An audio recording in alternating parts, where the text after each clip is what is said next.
অসম্ভবকে সম্ভব করাই যেন ক্রিস্টিয়ানো রোনালদোর কাজ। পড়ন্ত বেলায় এসেও এমন কিছু করে যাচ্ছেন ফুটবল মহাতারকা, যা ক্যারিয়ারের পিক টাইমেও অনেকের কাছে কল্পনার চেয়েও বেশি। যে বয়সে ফুটবল থেকে অবসরে যায় সবাই, সে বয়সে তিনি গড়ে যাচ্ছেন একের পর এক রেকর্ড। এবার যেটা করতে চলেছেন তা শুধু রোনালদোকে বিশ্বের সবচেয়ে দামি ফুটবলারই নয়, বরং সবচেয়ে বেশি বয়সে দামি ফুটবলার হওয়ার তকমা দেবে।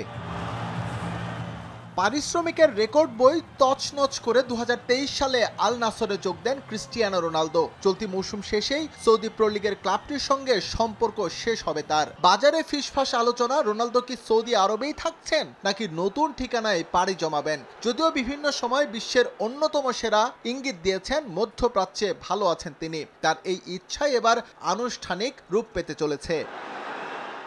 আল নাসরের সঙ্গে নতুন চুক্তিতে রোনালদোর বেতন বাড়ছে আরও। এর আগে বাৎসরিক 164 মিলিয়ন পাউন্ডের চুক্তি ছিল রনের, সঙ্গে ছিল আরও 49 মিলিয়ন বোনাস। এবার বোনাস কত বাড়ছে সেটা এখনও প্রকাশ না করা হলেও পারিশ্রমিকের অঙ্কটা বেড়ে 167.9 হচ্ছে, তা ছড়িয়ে গেছে গণমাধ্যমে। খুব শিগগিরই দুপক্ষের মাঝে আনুষ্ঠানিক চুক্তি হবে বলে নিশ্চিত করেছে বিভিন্ন সূত্র।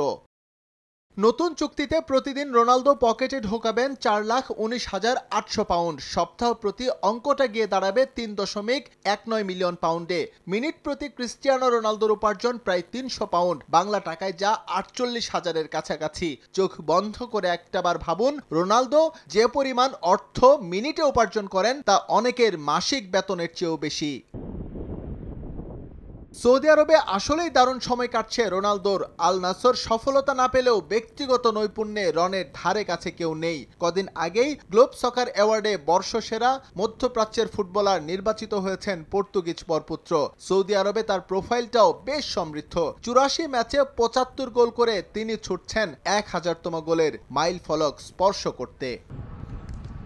এস এম ইকবাল, সময় সংবাদ।